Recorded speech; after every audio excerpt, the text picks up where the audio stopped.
Welcome back नाज़रीन। अब हम बात करेंगे पाकिस्तानी क्रिकेट टीम से जुड़े कुछ अहम मौज़ूआत पर रोशनी डालने जा रहे हैं और जो हाल ही में खबरों की जीनत बनी है। सबसे पहले अगर बात करें तो वहाब रियाज और अब्दुल रज़ाक के बाद होने वाली कोई और भी सर्जरी होगी या फिर इसी सर्जरी पे गुजारा किया जाएगा। और आज के इस प्रोग्राम में ये जानने की कोशिश करेंगे कि और क्या क्या सरप्राइजेज होंगे पाकिस्तान क्रिकेट टीम के लिए, पाकिस्तान क्रिकेट टीम के कप्तान के लिए और उनके खिलाड़ियों के लिए। बिल्कुल। और फिर साथ ही मुझे लगता है हसनैन इस पे भी बात कर लेनी चाहिए कि शाहीन आफरीदी के बारे में जिन पर कोचेस के रिपोर्ट्स के मुताबिक टीम का माहौल ख़राब करने का इल्ज़ाम है, ये एक बड़ी खबर है।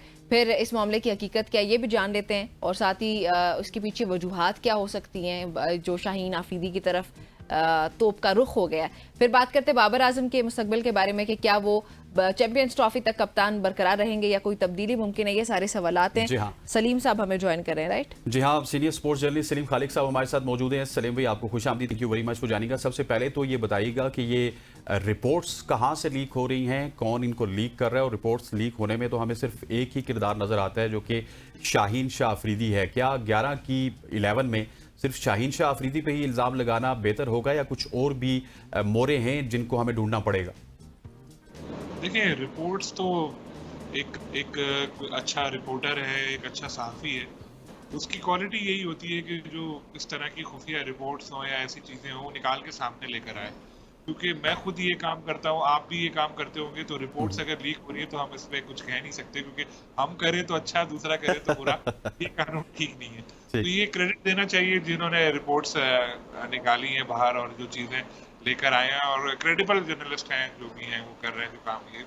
तो ज़ाहिर है रिपोर्ट्स की सदाकत पे कोई ऐसा शक नहीं है, लेकिन मखसूस प्लेयर्स के खिलाफ ही बातें सामने आई हैं। इससे लग रहा है कि शायद जिन्होंने ये बातें बाहर लेकर आए हैं या लीक की हैं, वो चाहते हैं कि शाहीन आफरीदी के खिलाफ कोई कार्रवाई की जाए। नहीं तो और भी बहुत से प्लेयर्स ने बहुत कुछ किया होगा, जो $50-50 के टिकट लगाकर वो प्लेयर्स के साथ मीट एंड ग्रीट सेशंस हो रहे थे, ये सब हो रहा था। तो उसका क्यों नहीं रिपोर्ट में जिक्र हुआ, किसने किया था, क्या किया था? डेफिनेटली वो भी हुआ होगा ना। तो मखसूस का मतलब ये है कि शायद शाहीन आफरीदी के खिलाफ कोई एक्शन लिया जाए। और एक रिपोर्ट में ये लिखा था यूसुफ के साथ उन्होंने थोड़ी सी बदतमीजी की थी, लेकिन मैंने पता किया वो कितना बड़ा वाकया नहीं था। ज़ाहिर यूसुफ है बैटिंग कोच, शाहीन जब बॉलिंग कर रहे थे तो वो नो बॉल का बार बार इशारा करते थे, तो शाहीन ने कहा कि आपका काम नहीं है, आप ना मुझे बताएं, जो शाहीन को नहीं करना चाहिए। तो शाहीन ने गलत किया, लेकिन फिर भी ये इतनी बड़ी बात की थी, उन्होंने उनका सॉरी कर लिया था। अब इतनी बड़ी बात ये नहीं है कि इसकी बेस पे आप उनको टीम से बाहर कर दें कि भाई डिसिप्लिन बहुत खराब था। अच्छा, ये भी बात बताइएगा कि क्या सिर्फ शाहीन शाह अफरीदी पे ही तमाम तर तोपों का रुख होगा या फिर हमें कुछ और भी सर्जरी होती हुई नजर आएगी? क्योंकि परफॉर्मेंसेस की अगर सलीम भाई बात की जाए तो किसी ने भी कोई इतनी खास परफॉर्मेंस दी नहीं है। हम अमेरिका से हार गए, इंडिया से हार गए और पहली दफा हुआ कि हम सुपर 8 में नहीं पहुंच सके। तो सिर्फ शाहीन को सामने रख के बहुत सारे लोगों को सेव तो नहीं किया जा रहा।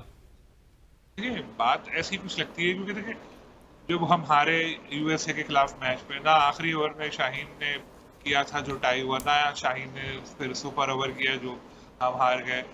और इंडिया के खिलाफ मैच में कोई फर्स्ट बैटिंग शाहीन ने तो नहीं की थी जिसकी वजह से हम हार गए। बल्कि हम जो मैच जीते, दो उनमें से एक शाहीन ने जितवाया, उससे पहले बरतानिया में भी शाहीन की अच्छी बॉलिंग रही। तो एज ए इंडिविजुअल उनकी परफॉर्मेंस कोई ऐसी तो रही नहीं कि बोलेंगे जी उनको कप्तानी से हटाया तो नाराज होकर खराब खेल रहा है। भाई वो तो अच्छा खेल रहा है। और दूसरी बात, टीम का माहौल कोई एक खिलाड़ी खराब नहीं करता।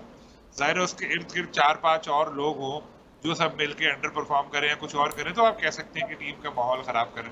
ऐसा कुछ नजर नहीं आया, क्योंकि जाहिर है जो प्लेयर खराब खेले वो तो बेनिफिशियरी थे। बाबर आजम की परफॉर्मेंस तो अच्छी नहीं थी, तो क्या बाबर आजम खुद भी क्या ग्रुप का हिस्सा थे? किसी नहीं थे ना। तो फिर हम कैसे कह सकते हैं? रिजवान की भी परफॉर्मेंस अच्छी नहीं थी।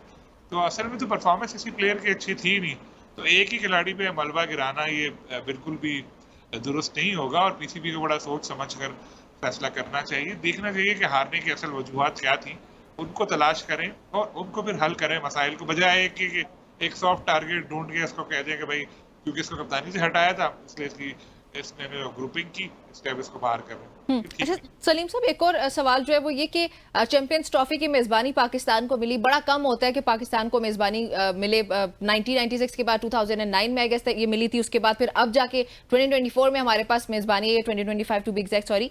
अब इसमें भारत की तरफ से बड़ा गंदा रिस्पॉन्स सामने आ रहा है कि टीम नहीं आएगी। वही सियासत जो हम लोग एक्सपेक्ट कर भी रहे थे। पाकिस्तान की टीम अगर इंडिया जा सकती तो इंडिया की टीम पाकिस्तान क्यों नहीं आ सकती? ये भारत को ये नहीं करना चाहिए, राइट? 100% इंडिया की टीम को बिल्कुल आना चाहिए पाकिस्तान, क्योंकि देखिए पहले कहा जाता था कि जी सिक्योरिटी यहाँ पर ठीक नहीं है, हालात ऐसे हैं, जो बिल्कुल ठीक था। एक जमाने में हालात बहुत खराब थे, जिसकी वजह से टीमें यहाँ आने से डरती थी। 10 साल से ज्यादा अरसे तक हमारा मुल्क नो गो एरिया बना रहा, हम लोग खुद यूएई में जाके क्रिकेट खेलते रहे। लेकिन अब तो सारी टीमें आ चुकी हैं। न्यूजीलैंड जैसी टीम जो डर के भाग हाँ जाती जी, थी, न्यूजीलैंड ने बल्कि इकरार कर भी लिया। अब वो न्यूजीलैंड की टीम सबसे ज्यादा मैचेस खेलने यहाँ आती है और अपने यहाँ भी बुलाती है। सारे इंग्लैंड, साउथ अफ्रीका, कौन सी ऐसी टीम है जो यहाँ नहीं आई सिवाय इंडिया के? और जाहिर है अगर वो नहीं आ रहे तो पॉलिटिकल वजूहात हैं इसकी, या तो वो मान रहे साफ, आगे साफ मानते भी नहीं है। तो इंडिया के पास अब कोई जवाब नहीं है। तो सर अगर भारत ऐसे रंग में भंग ढालता रहा तो आईसीसी को कुछ करना चाहिए इस पे, या कुछ करेगा? आईसीसी क्या कर सकती है? आईसीसी को जाहिर इंडिया से ज्यादा रेवेन्यू आ रहा होता है, ज्यादा स्पॉन्सर वहां के। आईसीसी, मुझे तो डर है कि क्या करेंगे भाई। इंडिया ने कहा है तो इसकी वजह से हम जो है हाइब्रिड मॉडल लेकर आ रहे हैं, इस तरफ ना चले जाए आईसीसी, डर तो ये है। लेकिन पाकिस्तान को तगड़ा होकर आना चाहिए, एक टफ स्टांस लेना चाहिए कि जी अब कोई मना करने का जवाब नहीं है। लेकिन सलीम साहब, मेरा सवाल तो ये है कि आप एक सीनियर सहाफ़ी भी हैं और आप खबरें बहुत ज़्यादा खोजते हैं, आपके पास इंडिया से भी सोर्सेज मौजूद हैं, तो क्या इंडियन मीडिया जो रिपोर्ट कर रहा है कि इंडिया की टीम पाकिस्तान नहीं आएगी, क्या सलीम साहब, खालिद साहब भी ये समझते हैं कि इंडिया की टीम वाकई पाकिस्तान नहीं आएगी, या सिर्फ प्रोपोगंडा है एक खबर बनाने के लिए और पाकिस्तान को कमज़ोर करने के लिए? इंडिया से तो मेरी कोई रिसोर्सेज नहीं है, लेकिन मुझे लेकिन फिर भी दोस्त तो आपके बहुत ज़्यादा हैं। नहीं, मेरे बहुत ज्यादा दोस्त नहीं है। आईसीसी से या पीसीबी से जो है वो चीजें मिलती रहती है, पता चलती रहती है। तो मीटिंग का एजेंडा जो है वो सिर्फ पाकिस्तान क्रिकेट बोर्ड के पास नहीं गया, बहुत सारे ममालिक के पास गया। तो वहां से पता चला था, उसमें 5 लाइनों का में ये जिक्र है कि जी चैंपियंस ट्रॉफी के लिए अगर किसी दूसरे मुल्क में मैच कराने पड़े तो उसके लिए एक इजाफी बजट पे बात की जाएगी। इट्स मीन के कहीं जहन के किसी गोशे में ये बात मौजूद है आईसीसी के भी कि भाई हो सकता है कि हाइब्रिड मॉडल की तरफ जाना पड़े। लेकिन अब यहाँ इम्तिहान पाकिस्तान क्रिकेट बोर्ड का है, वो एक सख्त एक मौक़िफ़ इख्तियार करे और बोले कि नहीं अब तो इंडिया के पास कोई जवाब ही नहीं है, यहाँ आए और यहाँ आके खेले। जैसे पाकिस्तान गया था। अच्छा सलीम साहब, ये भी बताइएगा, बाबर आजम की कप्तानी चैंपियंस ट्रॉफी तक बरकरार रहेगी या उसमें भी आपको सर्जरीज नजर आती हैं? देखिए जिस तरह से अभी बाबर आजम बिल्कुल छुपे बैठे हैं, सामने नहीं आ रहे, और ना कोई ट्वीट, एक ट्वीट उनकी बस आई थी जी जेम्स एंडरसन की रिटायरमेंट पे, तो मैंने उसमें कमेंट भी किया था। मैंने कहा बहुत अच्छा आपने जेम्स एंडरसन को खिराज तहसीन पेश किया, अब जरा आके आप कौम से भी माफी मांगे शिकस्त की, या वजूहात बताएं शिकस्त की। जवाब उनके नहीं आया, तो वो बिल्कुल अंडरग्राउंड हुए हुए हैं वो। तो आना चाहिए, आके बात करनी चाहिए। जिस तरह आपने देखा कई कप्तानों ने दुनिया की क़यादत छोड़ दी, आके अपना युगांडा तक के कप्तान ने क़यादत छोड़ दी थी, खराब खेला। लेकिन पाकिस्तान में बिल्कुल खामोशी है, किसी ने जिम्मेदारी कबूल ही नहीं की शिकस्त की। बाबर को सामने आकर बात करनी चाहिए, वरना तो फिर अभी जिस तरह शाहीन के खिलाफ एक माहौल बनाया जा रहा है, फिर वो बात सही है कि शाहीन के ऊपर मलबा गिरा के बाबर को कप्तान बरकरार रखी, ये चीज जारी रखी जाएगी। लेकिन यकीन माने अगर ऐसा किया तो फिर आगे भी कोई बड़ा इवेंट होगा, पाकिस्तान टीम की ऐसी परफॉर्मेंस सामने आएगी। बिल्कुल ठीक कह रहे हैं आप सर। थोड़ा सा वुमेन क्रिकेट के हवाले से बात कर लेते हैं। बहुत सारी चेंजेस हमें देखने को मिल रही हैं, मोहम्मद वसीम वहाँ पे पहुँच चुके हैं, लेकिन वुमेन क्रिकेट की हालिया जो परफॉर्मेंसेज हैं वो कोई ज़्यादा दीदनी नहीं हैं। क्या वुमेन क्रिकेट वापस उस ट्रैक पे आएगी जो कि एक विनिंग ट्रैक समझा जाता था, और पाकिस्तान की वुमेन टीम अच्छी फतवात भी हासिल करती रही? लेकिन माजी करीब की अगर बात की जाए तो पाकिस्तान में आके हमें वेस्ट इंडीज़ ने, साउथ अफ्रीका ने टफ टाइम दिया। तो वुमेन क्रिकेट के हवाले से कोई अच्छी खबरें हमें मिल सकती हैं?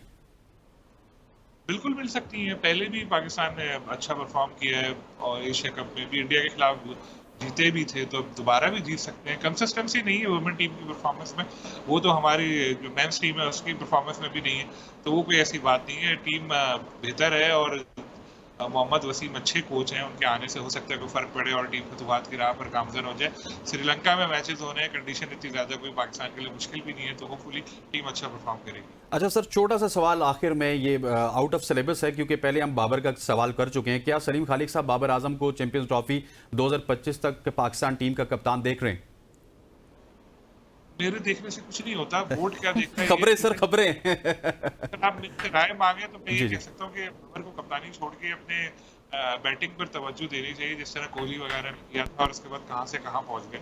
नहीं तो ये इस तरह का जो प्रेशर आता रहेगा, टीम हारती रहेगी, तो एज अ बैट्समैन भी बाबर की परफॉर्मेंस इफेक्ट करेगी, जो कभी कभी करती है, बड़े इवेंट में खास तौर पे करती है। तो फिर यहाँ पर ये है कि लोगों की याददाश्त बहुत कमजोर है, बहुत जल्दी फिर हीरो से जीरो बना देते हैं। बाबर को ये ध्यान रखना पड़ेगा। अच्छा सर, ग्राउंड अपग्रेडेशन भी एक मसला है, तो चैंपियंस ट्रॉफी तक ये पूरा हो जाएगा?